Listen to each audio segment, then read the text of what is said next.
बिस्मिल्लाहिर्रहमानिर्रहीम। प्रोग्राम सच बात के साथ नुसरत मिर्ज़ा हाजिर खिदमत है। गुजरात का शहर एक बड़ा तारीख़ी शहर है।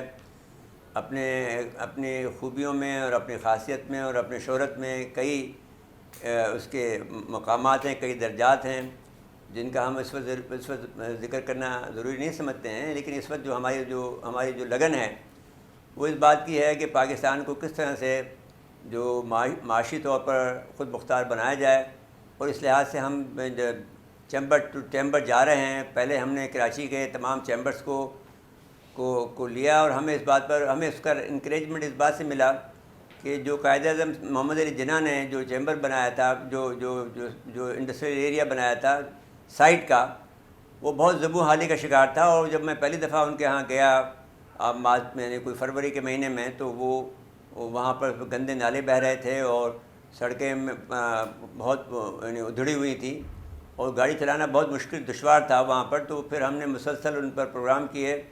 तो फिर अब आखिरकार में उनका जो है साइट में जो है उनके 10 सड़कें बन गई हैं और बाकी पर काम हो रहा है। उसने हमें इनकरेज किया और हमने ये सोचा कि जितने भी हमारे इंडस्ट्रियल एरिया हैं जो हमारे कमाऊ पूत है, जिसकी वजह से हमें ज़र मुबादला मिलता है, उन इंडस्ट्रियल एरिया में जाया जाए और उनके लोगों की मुश्किलात को उजागर किया जाए और उस पर मुसलसल काम के उसको एक जगह पर न छोड़ दिया जाए कि प्रोग्राम करें और फिर छोड़ दें, बल्कि उनकी जो मुश्किलात हैं उनका पीछा किया जाए, उनका ताक़ुब किया जाए। तो आज हम पहुँचे हैं गुजरात में और उनके जो वहीदुद्दीन चौधरी साहब हैं, सदर Gujarat chamber of commerce and industry, वो हमारे साथ मौजूद हैं। उनका हम शुक्रिया अदा करते हैं और उनसे माज़रत ख़्वाह हैं कि हमने देर कर दी है, लेकिन वो हम सियालकोट से आने में हमें देर हुई है। हसन आदिल साहब मोहतरम हैं, सीनियर नायब सदर हैं। उनके चेहरा ये से नज़र आता है कि बहुत नेक शख्सियत हैं। तो आप दोनों हज़रात का हमें शुक्रिया अदा करते हुए आपसे ये गुजारिश करना चाहता हूँ कि फरमाइए कि एक तो ये है कि आपकी जो यहाँ पर गुजरात में कितना बड़ा इंडस्ट्रियल इस्टेट है ये। बहुत शुक्रिया मिर्ज़ा साहब, आप तशरीफ़ लाए गुजरात चैम्बर ऑफ कॉमर्स। मैं आपको शहीदों की सरज़मीन गुजरात में खुशामदीद कहता हूँ। हाँ, हमारी खुशकिस्मती है कि 3 जो शोहदा हैं उनका तल्लुक़ गुजरात से है, जिन्होंने निशान हैदर जिन्होंने पाया है। इसके अलावा गुजरात का सियासत में भी नाम है, बड़ा नाम जंगी में है, तो मैं जनाब आपको खुशामदीद कहता हूँ। इसके अलावा गुजरात में पीवीसी पाइप में बड़ा ग्रो कर रहा है, टेक्सटाइल इंडस्ट्री में कर रहा है, सोप में कर रहा है। गुजरात की पाकिस्तान की जो सबसे बड़ी इंडस्ट्री है प्लास्को पीवीसी पाइप, उसका भी तल्लुक़ गुजरात से है। गोंदल के तैयार छतें जो है कंस्ट्रक्शन के वाले से, उसका भी पूरे पाकिस्तान में नाम है। वज़ीराबाद की जो जैसी छुरी मशहूर है और वहाँ के जो है कटलरी मशहूर है, वो भी तो आपसे ताल्लुक़ ही होगा ना। हाँ जी, गुजरात और वज़ीराबाद में इतना फासला नहीं है, वो भी हमारे भाई हैं। बेशक उनका जो है वो गुजरांवाला डिस्ट्रिक्ट बनता है, गुजरात को वो नज़दीक पड़ता है। ठीक है, अब ये फरमाएं कि आपका कोई ऐसा है जैसे डिस्प्ले रूम है जहाँ पर आप अपनी जो सनत को, हम जहाँ दुनिया में हम गए हैं तो उनका हर एक जो होता है वो अपने डिस्प्ले रूम बनाते हैं, आपने बनाया हुआ? जी, हमारे आपको विज़िट करवाते हैं। माशाल्लाह हमारा इंटरनेशनल मेयार का डिस्प्ले सेंटर बना हुआ है, जिसमें गुजरात की फैन इंडस्ट्री है, इस्लामिक्स का है, सर्वस टायर है, सर्वस शूज़ है। इसके अलावा काफ़ी जो गुजरात की में मैन्युफैक्चरिंग चीज़ें होती हैं हमने डिस्प्ले की हैं। इंशाल्लाह प्रोग्राम के बाद हम उसका विज़िट करवाएंगे आपको। ये बहुत अच्छा जी। अच्छा हसन आदिल साहब, आप फरमाइए कि जो बात की आपके सदर साहब ने, इसमें कई बहुत इंडस्ट्री के नाम ले लिए जो कि ज़ाहिर है कि इतनी बड़ी इंडस्ट्रीज़ हैं कि जिसके हर घर के अंदर मौजूद हैं, और सिरामिक का भी जिक्र कर दिया जो हर घर के अब इस वक्त मौजूद हैं वहाँ पर। तो और फरमाइए और क्या इंडस्ट्रीज़ ऐसी हैं जो कि गुजरात की हैं, जो ख़ास तौर पर जिसका अभी तक इतना शोहरत नहीं हुई है फ़ैन के अलावा? जी, हमारा जौन सा है ये एरिया एग्रीकल्चरल एरिया है, सारे की सारी लैंड जौन सी है। इसमें हमारा जौन सा इधर से आपका जो राइस एक्सपोर्ट होता है, बड़ी ज़्यादा क्वांटिटी में राइस एक्सपोर्ट होता है गुजरात का। पूरे यूरोप में जौन सा वो राइस जाता है, हमारा राइस जाता है गुजरात। गुजरात का मीन्स ये सारा जौन सा बेल्ट है जौन से ये सारी की सारी जौन सी है वो इस साइड से जौन सा राइस एक्सपोर्ट होता है। उसके अलावा जिस तरीके से अभी मेरे प्रेसिडेंट साहब ने कहा कि आपका जो पीवीसी जौन सा है वो पीवीसी की इधर प्लास्को फैक्ट्री जौन सी है, प्लास्को पीवीसी वाले। अच्छा, पीवीसी जो है पाइप है वो कौन सा है? आगे से भी हम आपको ऊपर विज़िट करवाते हैं कि अब वो पूरा तकरीबन आलमोस्ट जौन सा अब इनका सीवरेज में इस्तेमाल हो रहा है, बड़ी सीवरेज में, जिसके बड़े पाइप जो बड़े पाइप में जिसमें आलमोस्ट 2 से 3 फिट जिनकी डायामीटर है वो तक पाइप्स जौन से हैं आप, वो उसका तकरीबन 100 साल तक की गारंटी वो देने लगे हुए हैं हमारे गुजरात प्लास्को में जौन सा PVC पाइप जो सा वो अच्छा, बनने रॉ लगा। मटेरियल फिर हमारा यहाँ मिल जाता है या आप कहीं बाहर से एक्सपोर्ट करते एक्चुअली हो? वो इधर से ही मिल जाता है, कुछ इंपोर्ट भी होता है, मगर ये कि अभी वो एक्सपोर्ट वाली साइड पे नहीं, क्योंकि लोकली डिमांड इतनी ज़्यादा है। क्योंकि आपने विज़िट किया होगा सियालकोट और गुजरांवाला को, तो सियालकोट में तो मैक्सिमम है ही सारी एक्सपोर्ट। मगर जब आप गुजरात की इंडस्ट्री की बात करेंगे तो गुजरात की आपकी लोकल इस तरीके की इंडस्ट्री है जिससे आपकी लोकल कंजम्पशन सारी की सारी फुलफ़िल होती है। इस तरीके से भी पहले बात हुई है आपकी इसकी फर्नीचर की, आपकी जोन सी है पॉटरी इंडस्ट्री की, आपकी फैन इंडस्ट्री की, ये कि लोकली इतनी डिमांड है, एक्सपोर्ट भी हो रही है। मगर अगर यही इंडस्ट्री एक्सपोर्ट वाली साइड पे चले जाए, लोकली डिमांड फिर जोन सी इंपोर्ट वाली साइड पे आ जाएगी। अजय, तो बड़ी बात की है सर साहब। मैं ये आपसे कहना चाहता हूँ कि मैं जब ये वहाँ गया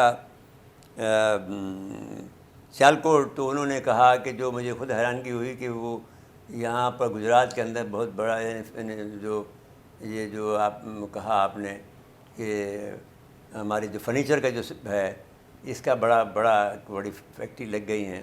तो ख़ुद मैंने उस पर 2 सवाल किए कि भाई क्या फिर तो दरख्त बहुत कट रहे होंगे, तो ये बात हुई, और फिर दरख्त क्या लग रहे हैं, ये सवाल है। तो ये बताइए कि जो आपकी ये जो क्योंकि अभी तक गुजरात का नाम उस पर फर्नीचर के हवाले से आम नहीं हुआ है, मालूम ख़ास में मालूम होगा लोगों को, लेकिन हम जैसे लोगों को नहीं मालूम, जो कॉलम निगार भी हैं और जो एंकर भी हैं, तो फिर ज़ाहिर है कि इससे मालूम हुआ कि कम लोगों को ही मालूम होगा। तो इस पर ज़रा तफसील से रोशनी डाल दीजिए। जी, गुजरात का जो फर्नीचर है, ये आप जहाँ बैठे हैं इसके सामने नेशनल फर्नीचर एनएम फर्नीचर है। इनका पूरे पाकिस्तान समेत पूरी दुनिया में नाम है इस ग्रुप का। यहाँ ये एक्सपोर्ट भी करते हैं। तो इसके अलावा आपने बात की दरख्तों की, दरख्त तो काफ़ी अर्से से ये शीशम के जो है ना बिल्कुल ना होने के बराबर है।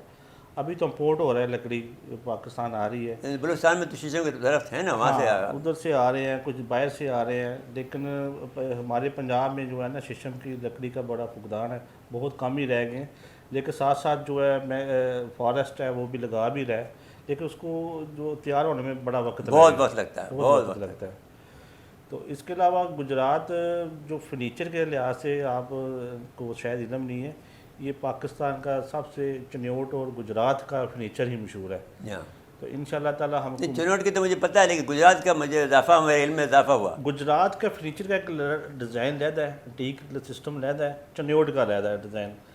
तो हमारा जो गुजरात का जो मॉडल है फर्नीचर का, वो पूरी दुनिया में अच्छा, जिस सोफे पे हम बैठे हैं ये गुजरात का बना हुआ है? ये गुजरात का है जी, बिल्कुल गुजरात का है। हमारे चैम्बर के फॉर्मर प्रेसिडेंट हैं, उनकी फैक्ट्री का बना हुआ है ये फर्नीचर सर। कितने मेंबर हैं यहाँ पर आपके? हमारे जो गुजरात के, आपने पूछा चैम्बर के मेम्बरान, ये तकरीबन 10,000 के लगभग हैं, बल्कि उसको क्रॉस कर गए इस फिगर को। तो इसमें कॉरपोरेट मेंबर भी हैं, ट्रेडर भी हैं। तो इंशाल्लाह ताला गुजरात जो चैम्बर ऑफ कॉमर्स जो पाकिस्तान का 6वें 6ठे 7वें नंबर पे इसका नाम आता है। इसकी बिल्डिंग माशाल्लाह देख रहे हैं, आउटस्टैंडिंग बिल्डिंग है इसकी, ये गुजरात चैम्बर की है। तो इंशाल्लाह ताला जिस तरीके से बिज़नेस बढ़ रहा है, उसके साथ साथ ही मेम्बरान की तादाद भी बढ़ रही है। अच्छा, आप इजाज़त दें तो मैं ब्रेक ले लूँ एक? जी जी, नाज़रीन किराम, यहाँ ब्रेक लेते हैं और ब्रेक के बाद हाजिर खिदमत होते हैं।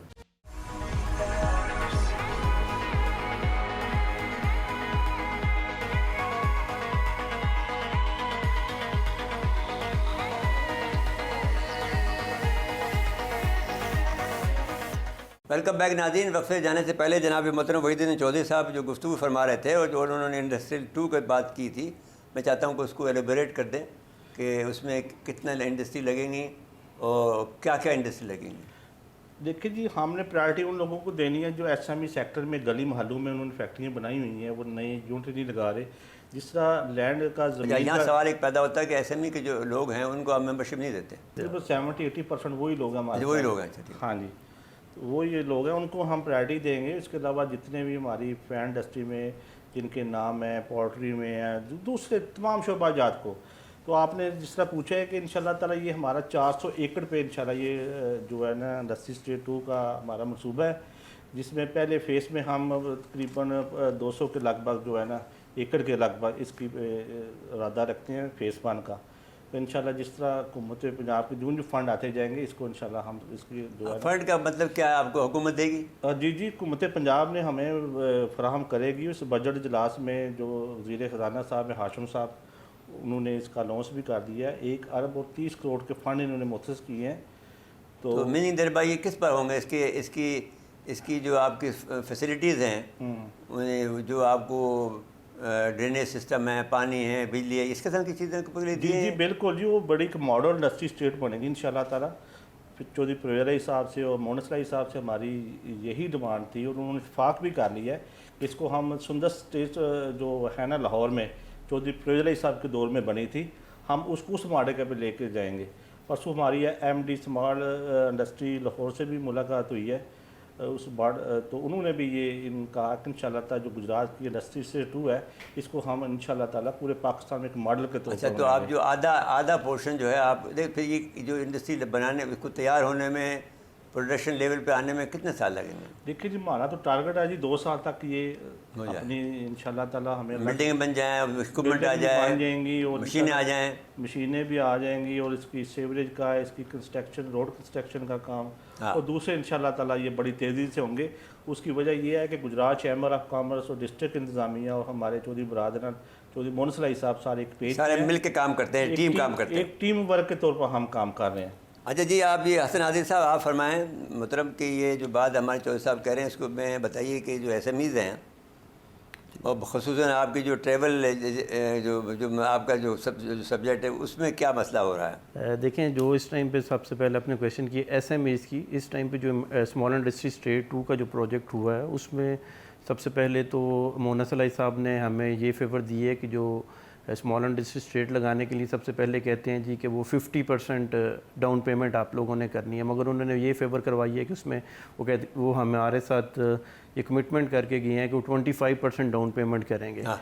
उसके बाद जो हो गया तो अच्छा, हाँ जी, उसके बाद जो है वो 25% डाउन पेमेंट करेंगे और SMEs हैं उनको सबसे ज़्यादा हम प्रमोट करेंगे, क्योंकि मेजर जो बड़ी इंडस्ट्रीज़ हैं उनका भी शेयर होगा, मगर प्रायोरिटी जो सी है वो SME सेक्टर्स को दी जाएगी, क्योंकि वो अब गुजरात के मोहल्लों में, गलियों में बहुत सारे SMEs ऐसे हैं कि जो पोल्यूशन के लिए, जो आपकी उसके बाद सीवरेज में बड़ी सारी प्रॉब्लम्स आ रही हैं, तो इंशाल्लाह ताला मेजर प्रायोरिटीज़ SME सेक्टर को दी जाएगी। ट्रैवल वाला बस्ता बताएं। मैं एक्चुअली बिलोंग, जैसे आपसे आगे भी डिस्कस हुआ था, बिलोंग ट्रैवल ट्रेड से कर रहा हूँ, तो इसमें काफ़ी सारी प्रॉब्लम्स हमारे ट्रैवल ट्रेड को आ रही हैं। बड़ी सारी जगहों पे हम लोगों ने इस चीज़ को पहले भी हाईलाइट किया है, बड़े सारे TV प्रोग्राम पे भी हो चुके हैं कि आलमोस्ट कोई तकरीबन 1.5 साल हो गया है जब से कोविड स्टार्ट हुआ, तब से लेके अब तक आलमोस्ट हर चीज़ ही ट्रैवल इंडस्ट्री की बंद है।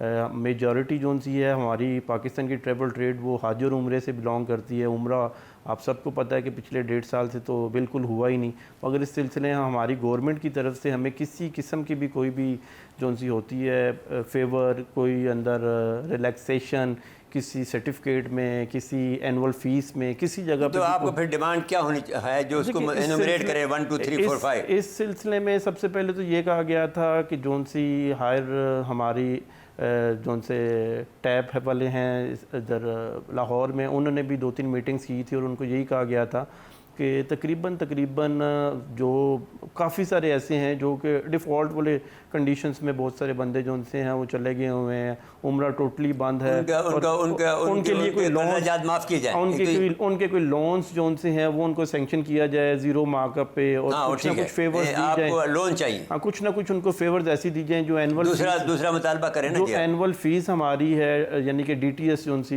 है वो लाहौर से जो है वो हमारी एनुअल फीस जो सी है उसकी वो ख़त्म कर दें, वो ख़त्म कर दी जाए। मगर ये हर दफ़ा ये बातों में ही कहा जाता है, कर दे, हम ठीक हो गए ना जी, आपका हक बनता है। तीसरा पॉइंट ये है कि सऊदीया के साथ मुतालबा किया जाए,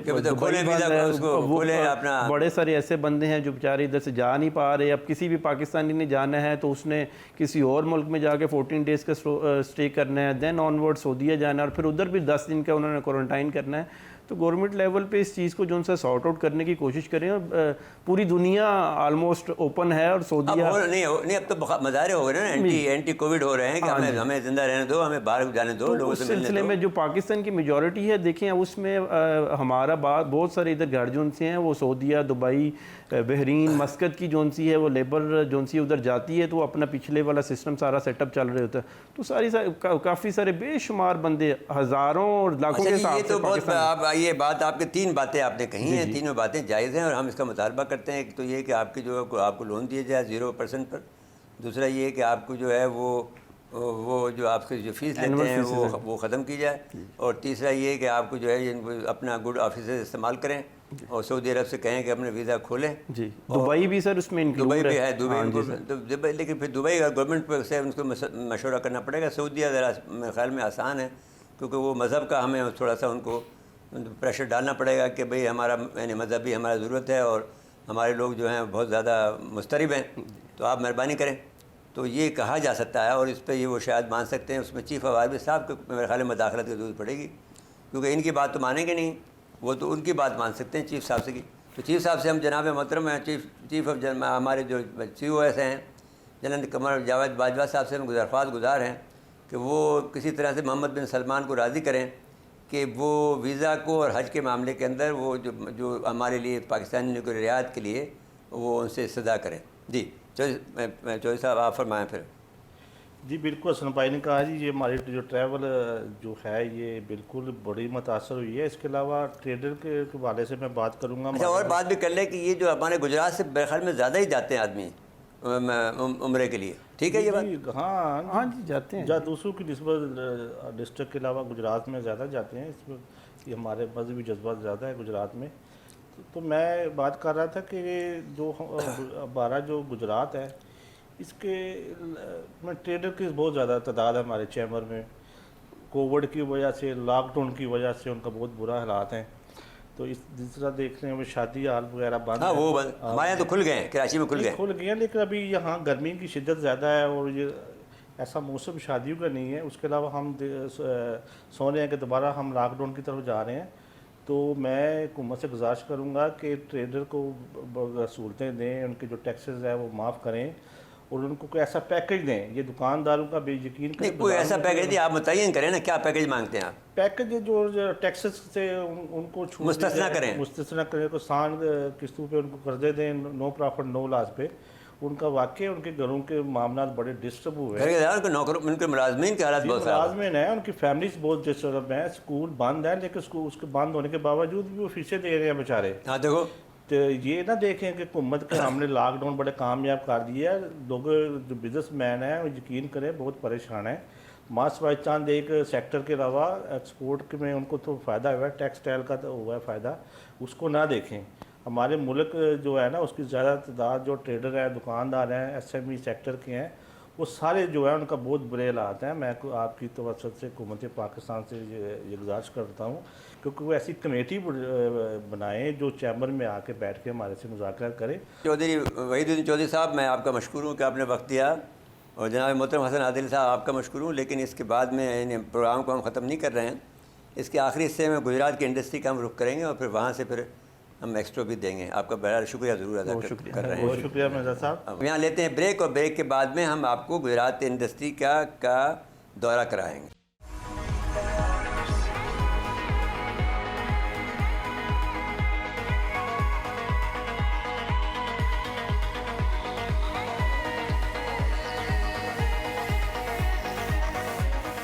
वेलकम बैक नाज़रीन, एक मरतबा हम आपको फिर खुश आमदीद कहते हैं। ब्रेक से कबल हम गुजरात के चैम्बर ऑफ कॉमर्स और इंडस्ट्री के सदर और सीनियर नायब सदर से गुफ्तगू कर चुके हैं। अब हम गुजरात की एक अहम सनतकार के साथ हैं। तजारत के अलावा मुख्तलिफ हवाले से ये एक मुमताज़ शख्सियत के हामिल हैं। क्या हैं कि डिस्ट्रिक्ट गुजरात में दूसरी बड़ी इंडस्ट्री इनके पास है, गुंदल ग्रुप ऑफ इंडस्ट्री, जिसका नाम है। चेयरमैन है जनाब मोहतरम अलाज मोहम्मद अफजल गुंदल साहब, माहिर मईशत और सनती उमूर और नामवर पहलवान के साथ में हम आज मौजूद हैं। हमको खुशामदीद कहते हैं और इससे सवाल ये करते हैं कि हुज़ूर आला, आपकी जो तरक्की का जो राज है कि आपके पास इतनी बड़ी सनत है, हम बाहर देखते ही जो आपका ऐसा मालूम हुआ कि मैं यूरोप में आ गया हूँ, यूरोप की सनतों के मैं बहुत बड़ी सनतों में मैं देख के आया हूँ, वो ऐसी सनत मुझे आपकी ये लगी है। तो इसके पीछे क्या राज है? सबसे पहले तो मैं आपको और आपकी टीम को कंग्रेचुलेट करूँगा कि आप इंडस्ट्री और ट्रेड की प्रमोशन के लिए इतना लंबा सफ़र कराची से करके आए हैं और गली गली और जिला इकोनॉमिक ताकत बनना चाहते हैं, घूम रहे हैं। आप मुल्क की वो बुनियादी खिदमत करना चाह रहे हैं जो जहाँ पर हम सब की और आपकी, हमारे बच्चों का मुस्तकबिल है, हमारी ज़रूरत है। मैंने कैसे ग्रो किया, उसमें बेसिक रोल है मेरे पाकिस्तान की मिट्टी का जो बड़ी काबिल है, जिसने मुझे बहुत चांसेस दिए। यहाँ हर बंदा कहता है कि अब चलें जी, इस मुल्क में तो कुछ नहीं रहा, बाहर चलें। कहाँ चलें? खाला के घर। खाला का घर तो यहीं मिलेगा।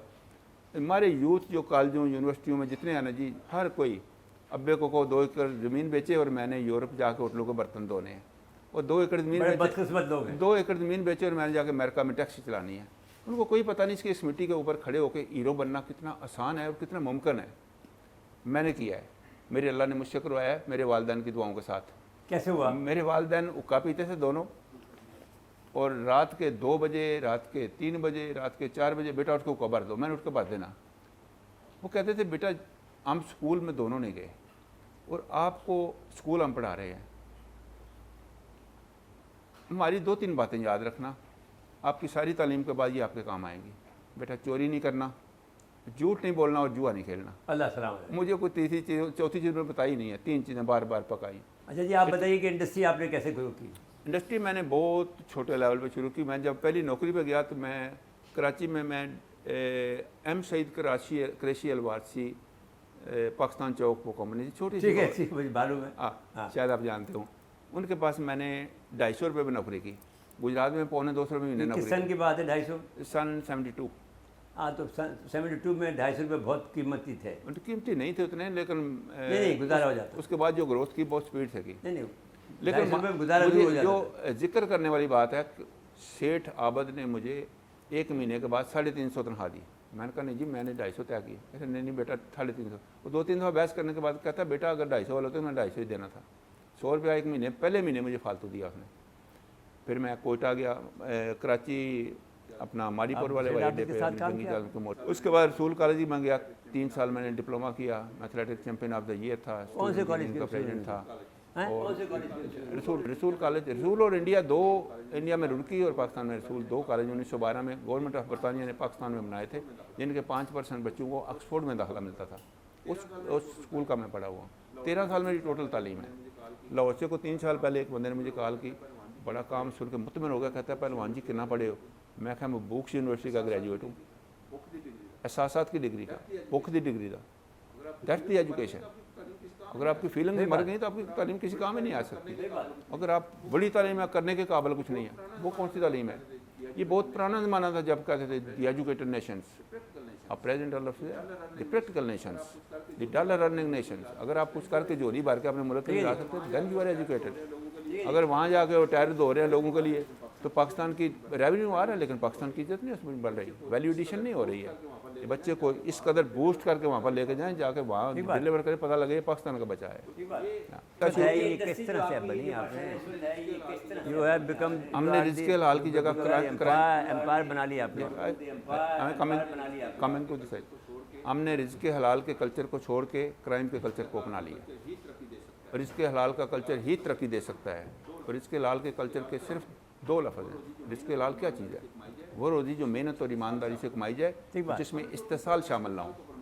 हमने टोटली इस्तेसाल को प्रमोट कर दिया। अच्छा, मैं फिर वो नौकरी करता गया। फिर मैं 74 में पाकिस्तान स्टील मिल की आके मिट्टी हमवार कराई। I was the first person जो तरबेला से आने वाली मशीनरी जुमा गोर से उतार के ले गया। 6 जनरेटर के कमरे बनाए, 2 पानी के तालाब बनाए, 1 मजदूरों की कॉलोनी बनाई। मैं फर्स्ट में तो जंगल था, वहाँ सांप थे, छपकले थे, ठुए थे, वो रेता था, बम्बोर का ससी का इलाका था सारा, वो सारा रेता उसे उड़ता था, हम उसको बाहर करते थे। 2 पानी के तालाब बड़े बड़े बनाए। इंडस्ट्री कैसे बनी ना जी? मैंने काम किया नौकरी में, रशियन, रोमानियन, इटालियन, अमेरिकन। पीसाक 5 प्रोग्राम में था, सऊदी अरब से छोड़ के आया। नेशनल रिफाइनरी का कुरंगी का फ्लेयर मैंने 76 में लगवाया, अभी भी उसमें शोला निकलता है। जब 78 में मैं सऊदी अरब से वापस आ रहा था, तो उससे बहुत पहले मैं सोच रहा था, जिस दिन ये पैसे मैंने 4000 रियाल यहाँ लेता हूँ, जब मैं पाकिस्तान में कमाने के काबिल होऊंगा, मैं पाकिस्तान में यहाँ कहीं नहीं रहूँगा, मैं पाकिस्तान में ही जाकर रहूँगा।